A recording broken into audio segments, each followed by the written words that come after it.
It's such a pleasure to be with you right now.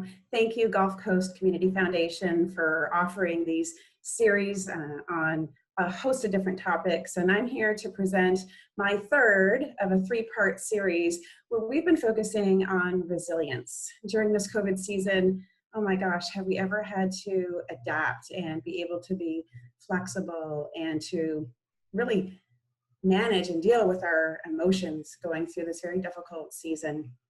Part one, if you missed it, I called it Adapt. And that was really helping us be able to, in the moment, recognize what we're feeling. And I even taught a technique to help us shift to what we call the neutral zone. So if we're experiencing some stressful emotions, what we call depleting emotions that are draining, there's a technique, and it's a really simple breathing technique to help us get to neutral, right? Be able to know and have awareness of where we are, and maybe even able to shift to a more renewing emotion. So that's about adaptability and really dealing with emotions and how they impact our energy management. On the second series, or I should say the second part of the series, we focused on resetting, and resetting more up here in our thinking and how we view a situation and perspective. And we also talked about boundaries with technology, boundaries with ourselves, and boundaries with others.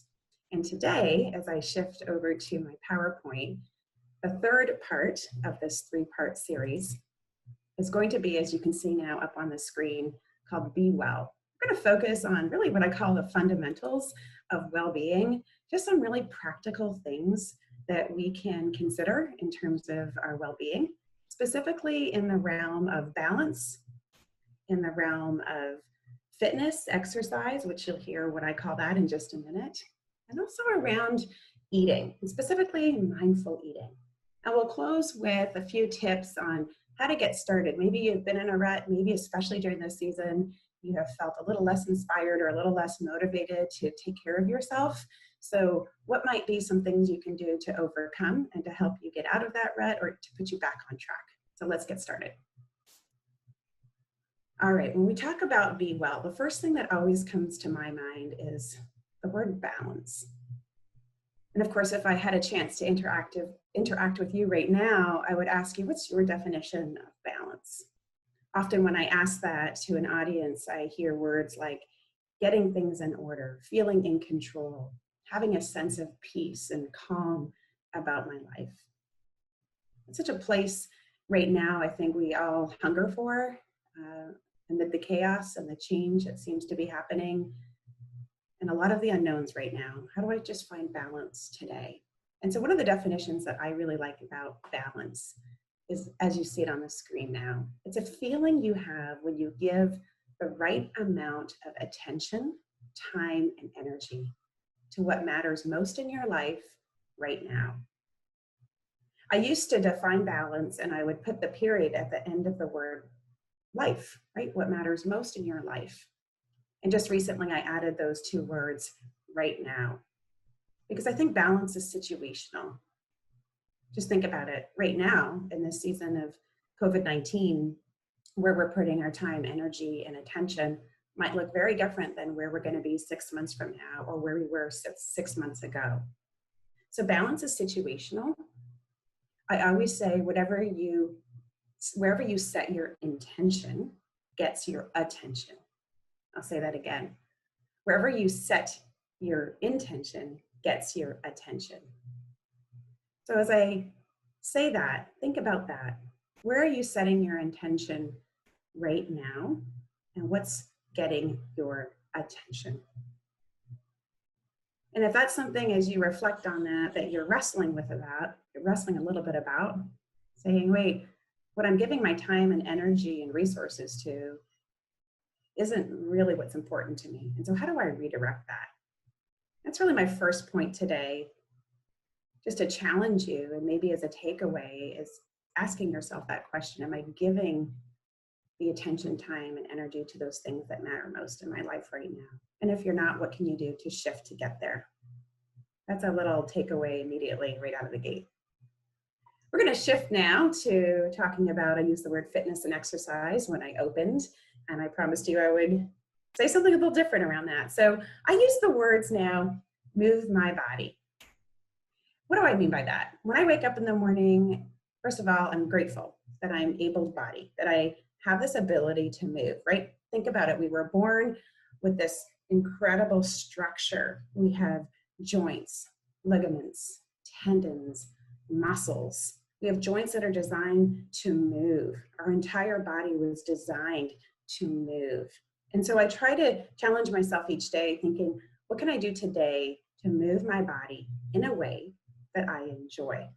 And that's why I try to not use the word exercise as much. Sometimes that word has a connotation to it, almost a bit of a burden for some people if they haven't had a great history of consistent exercise in their life. And it tends to go more in the burden bucket of something they have to do, or they should do, or they need to do, as opposed to something they enjoy doing. And I think that's so key. If you want to create a sustainable plan in terms of your fitness and your exercise, you want to try to find something that you enjoy, that you can keep up. And for the most part, when you're doing it, it is enjoyable. So let's talk about find your natural rhythm. What do I mean by that? Time of day matters. Here's what we know about the body. All of us have different rhythms. What I mean by that is some of us are naturally ready and set first thing in the morning, right? We're the type of people that can wake up at 5 o'clock, by 5:20, our running shoes are on, we're already in our workout wear, and we are out of the house, or we're doing something in our house, and we're ready doing our fitness program.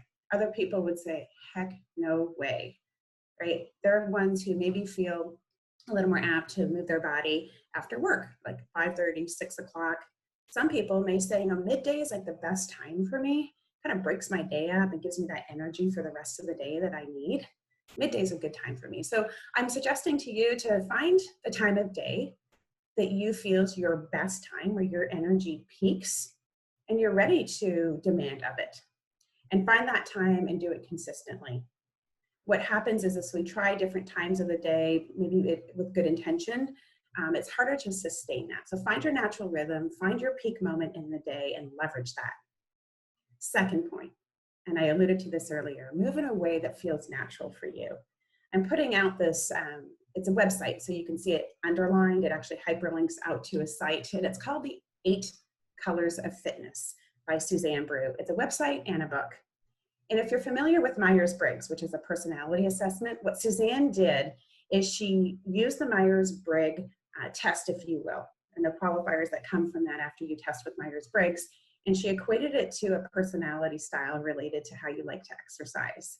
And it's a really neat analogy. She has a free quiz on her website, so I encourage you to go to it, the 8 Colors of Fitness, answer some questions about how you like to exercise, and a color will come up for you, one of 8 colors. And you can go ahead on the website and see what color is your color. And things you'll find out are things like this. So let's say you're a purple. Purples, for example, are very structured. It's only about 5% of the population actually, and they don't need a lot of motivation to go and exercise. They like to do their weights, they like to do their cardio, they like to do their stretching and flexibility.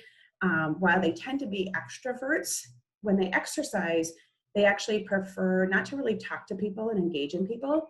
That's a time when purples like to just kind of zone and lose themselves inside their mind and focus on what they're doing and not be chatty Cathy, let's say, in a group environment. Saffrons, for example, that's one of the colors, saffron. Saffrons like to mask exercise. In other words, if you approached a saffron and said, let's go work out at 5 o'clock, the words workout would be like, oh, no, not interested in that. But if you said to a saffron, let's go do a Zumba class, let's just go move our bodies to some music and have fun, saffrons would be all over that because they're masking the fact that it is exercise. They're going to do something fun, music, enjoyable with their friends, right? And almost have to forget that it's exercise. So those are just a couple of examples, 6 other different colors to explore. I encourage you to go check out that website, the 8 Colors of Fitness. My third and final point for Move Your Body is doing something is better than nothing, right? If you get up and you think, I just don't have an hour today to do something, kind of wipe that thinking out of your mind. Even just a 5-minute, a 10-minute burst of something, whether it's stretching or walking around your house or your neighborhood or your building when we go back to work, right? Just even a little burst of exercise is really good for increased blood flow. And it actually helps with your thinking as well. when we're sitting, which many of us do in our work, I know sometimes now we have these standing desks, which is great, but a lot of the blood, the oxygenated blood, just kind of pools in our ankles and our feet. Literally, you can look down at the end of your day, and for many of us, our ankles and our feet can be a little bit swollen for that reason. So when you exercise, right, it increases, it pumps that oxygenated blood back up to your brain, and it helps with your thinking. So if you have a really critical conversation or a meeting, having a little burst of exercise before such a moment like that can be very, very helpful. It also helps with a hormone shift in our biochemistry. Anytime we move our body, even for a short period of time, it creates that endorphin rush. It's really good for lowering our stress levels, if you will, in our biochemistry and at the hormonal level. So something to consider. Even a little bit of something is better than nothing. And that's my third point for Move Your Body.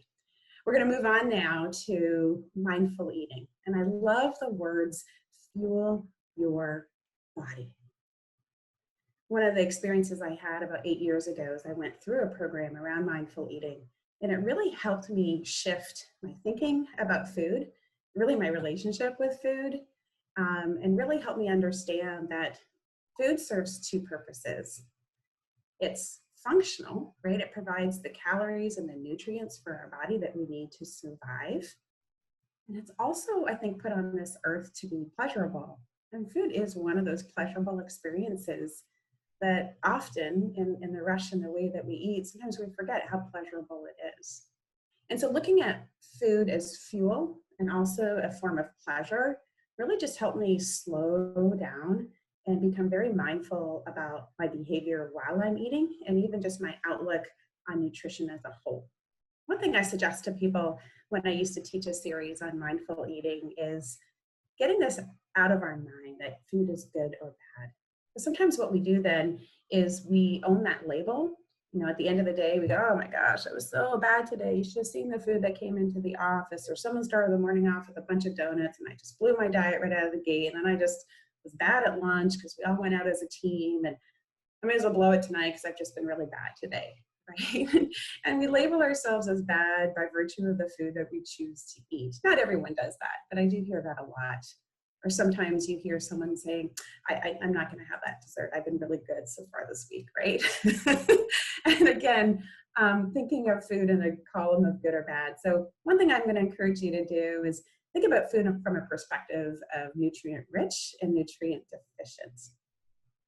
And then throughout the day, right, we're in control, think about that, we're in control of what we eat. And we can find that balance, kind of ebbs and flows. Maybe we do start off our morning with some donuts and we would say, oh, not the most nutritious, right, from a nutrient perspective, but I'm going to balance that out and I'm going to have a really nutrient rich lunch, right? Just to balance out what I had in the morning. And as the day goes along, we just find this nice flow of fueling our body with really nutrient rich food. And from time to time, yeah, enjoying some Cheetos or some Doritos or some ice cream that maybe not be as high on the nutrient scale, but it's pleasurable and it's enjoyable. And I would even argue a lot of nutrient rich foods are very pleasurable. So it's just about finding that balance throughout the day. And that's something to think about if we can erase from our minds the good or bad. That way we're not labeling ourselves and perhaps putting us in this downward spin cycle of good and bad food. We make good choices most of the time. We really do. Mindful eating. How mindful are you? So let's just think about the behaviors while we're eating. You're going to see on the screen, Am I Hungry? This is a website that I absolutely encourage you to explore if you're interested in learning more about mindful eating. Dr. Michelle May puts out an incredible amount of resources on her website, and she has a series of books on mindful eating. So check out Am I Hungry? You'll see this mindful eating cycle. We'll close with this in terms of mindful eating. Like, why do I eat? Answering that question. When do I eat? What do I eat? How do I eat, right? Am I eating quickly? Am I eating distracted in front of the TV? I pay attention to the food. How much do I eat? Do I know when I'm full? What's my boundary around that? And then where does my energy go? Which we talked about, using those nutrients and leveraging them for moving your body. Okay, we're gonna move on now to the final part. And I use the words, sometimes we get in a rut. And sometimes we're just in a total season of like, I have not really focused on my self-care and my well-being in a while. So how do I pick that back up, or how do I get started? And I don't mean to be a Debbie Downer, but there really isn't an easy button. I was a wellness coach for quite some time, and I know some people were hoping for like the secret ingredient or the secret sauce to, form these behaviors that we know take a deep amount of intentionality and require a lot of our attention. And so there is no easy button. One thing to think about is status quo will always be our biggest competition. Our bodies naturally like comfortable. So anytime we move it out of that comfortable zone, it feels uncomfortable. So just know that we're dealing with that battle, right? Asking yourself to start doing something 3 days a week after work, where it's just easy to come home after work, maybe pour a nice glass of wine and watch the news, that's comfortable, right? So asking yourself now to pack a gym bag, bring a change of clothes, drive somewhere other than going home, do some type of moving your body, some type of exercise that maybe you haven't done before, that's going to be tough to adjust to. Hence why I always go back to my first point, choose something that you enjoy. What's important to examine when you're rethinking or thinking about getting started again, or maybe just starting period, is what might get in the way. Let's just put out all the potential barriers that might get in the way of you adhering to a mindful way of eating, of you adhering to an exercise program that you'd like to embark upon. Be really honest. I would even go so far as penning them down or typing them down, discussing them. What are all the potential obstacles here that are going to get in my way? And once you identify those obstacles, start challenging them. Start saying, okay, all right, fair enough. This might get in my way. Like work may come up. Let's use that example of going to the gym or doing some type of exercise after work. Yeah, there may be some days where work needs you and you'll stay a little longer than usual. Okay, that's a fair barrier. And work should probably supersede, right, in most cases, recreation. So then what's your solution for that? It might be that the next day you do add in a workout in the morning, even though that may not be your peak moment, but you just say, because I didn't get to do it last night, I'm going to be putting forth a 15-minute exercise the next morning because I didn't do something the evening before. Maybe just something simple like that. But come up with solutions to your barriers, because if you don't do that, those barriers, those obstacles will always be there. So for people who really put time and energy into coming up with solutions to overcome and kind of get around those barriers, are the ones that are going to be able to create a sustainable way in terms of their self-care and well-being. And speaking of sustainable, just remember this. People make a change in their behavior when they feel something, not when they know something. It's going to be really important for you each day to say, what are my motivators? What are those things in my value system that make exercise, right, moving my body, and give me a sense of focus in terms of my mindful eating each day? What's motivating me to do this? You've got to dig and find those almost every day. It's not a one-time exercise. So really know, why am I doing this? Why is this important to me? Why do I want to give this any kind of attention? And again, that's another great exercise to journal, to type, and to really be able to know each day, why am I doing this? Why did I wake up this morning? I'm talking to myself now, and do my yoga practice, right? There's a host of reasons, but I actually had to ignite them because I was a little tired this morning, right? I'm like, oh, it's easy to write it off. I had to ignite those motivators and go, and that's why. And trust me, after 40 minutes of just my yoga practice, I feel like a different person coming out of it than I did when I woke up this morning. And then just to remember, and this is so true, it's like an old adage, small adjustments over time. Small adjustments over time create long-lasting, sustainable behaviors. Coach to coachee, if you were in with me right now, small incremental adjustments. That's what's going to create a sustainable pattern. And last but not least, goal setting. Oh, that sounds so structured, right? But here's what I know about goals. So important to set them, even if there's just little micro goals, right? What do I want to do today? And here's what I know about confidence related to goals. So if we were closing up a wellness coaching session together and we had established, we'll say 2 or 3 goals, and I went through those goals as part of our wrap up of our session. And I said to you, okay, that's great. You just said you want to walk 15 minutes a day, 4 days a week. That's fantastic. What a great goal to get started with. And it sounds like you love walking. You've expressed why. You've expressed your motivation as to why you want to do it. And I say to you, how confident are you when we regroup in 2 weeks that when you come back and have a session with me, that you will have walked 4 days a week, 15 minutes, just like you're saying you want to do right now. And I would let the coachee think about it. And here's the thing. If they didn't say they were 8 out of 10 confident, 9 out of 10 confident, or 10 out of 10 confident, that they would be successful at walking 4 days a week, 15 minutes each day, I would rewrite the goal with them. In other words, your confidence has to be quite high if you want to be successful at achieving your goal. If in that example you said to me, I'm probably like a 5 or a 6 out of 10, I don't know, it seems pretty ambitious, 4 days a week, right? That would indicate right there to me, we need to rewrite this goal. We need to scale it back so it's realistic to where you're at today. I can't emphasize that enough. The realistic factor when you're setting a goal, you want to set yourself up for success. So ask yourself, as soon as you set a goal, ponder and say, would I be an 8, 9, or 10 on the confidence scale that I'm going to succeed? And if you are, go for it. If not, scale back. A couple other words, I'll close with this, to be aware of in our language. When we say things like, I should really start eating better, or I need to start working out, or I'd like to really join a gym. I think that's what I need to do. Those are all words that show a little bit of degree of lack of confidence or hesitancy. And you can see kind of where they fall on the confidence scale as opposed to these words.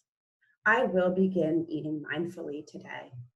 I am going to get up tomorrow morning and I'm going to bike for 30 minutes. And I am going to close my day with 30 minutes of stretching. That's how I'm going to end my day. See those words in the language, quite a bit different than I should, I need to, I'd like to. So see if you can catch yourself and how you state what you're going to do, because that's an indicator right there of where you feel on the readiness scale of change and certainly your confidence as to whether or not you'll be able to see it through. It's a little tip on that. And so with that, as I've said on the last previous 2 videos I've done, I'm available for questions. So when you see this, know that I'm on Facebook, Christy Bracewell Hoskinson, and I'm on LinkedIn. Feel free to connect with me over those 2 platforms. This is my wrap up of the 3-part series. Thank you again, Gulf Coast Community Foundation, for this opportunity. And I also want to thank FCCI Insurance. That's where I work. I have the pleasure of focusing on communications, marketing, and customer experience at FCCI Insurance. And FCCI encourages their employees to go out and volunteer. And so it's been a pleasure to be able to do this over this video series. And thank you, FCCI, for giving me the opportunity, and Gulf Coast Community Foundation for seeking me out. Have a great day, everyone. It's great to be with you. Thank you.